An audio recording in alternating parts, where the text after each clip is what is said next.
මීට දින කීපයකට පෙර උත්සව සභාවක් අමතමින් අග්‍රාමාත්‍ය හර්නි අමරසූරිය ප්‍රශ්න කරනවා යුද්ධය අවසන් කළේ එයාලගෙන් අහලද කියලා. අනේ හරිනි.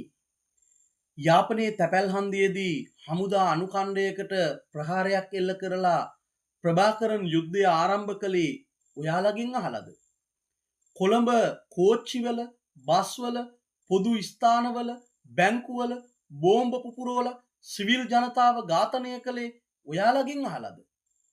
උතුරට මායිම් වෙච්ච සිංහල ගම්මානවලට මධ්‍යම රාත්‍රියේ කඩා පැනලා කුඩා දරුවගේ ඉඳලා වයෝවෘද්ධ මිනිසුන් දක්වා කෑලි කෑලි වලට කපලා වෙඩි තියලා ඝාතනය කළේ ඔයාලගෙන් අහලද? දලදා මාලිගාවට ශ්‍රී මහ බෝධියට ප්‍රහාර එල්ල කළේ ඔයාලගෙන් අහලද?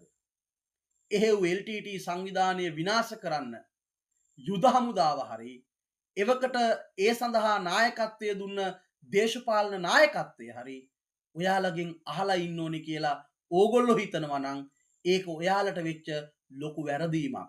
හැබැයි මගේ පුද්ගලික මතය ප්‍රභාකරන්ගේ යුද්ධයට මූලික පාඩම් උගන්වුවේ නම් රෝහණ විජේවීර ප්‍රමුඛ ජනතා විමුක්ති පෙරමුණ කියලයි.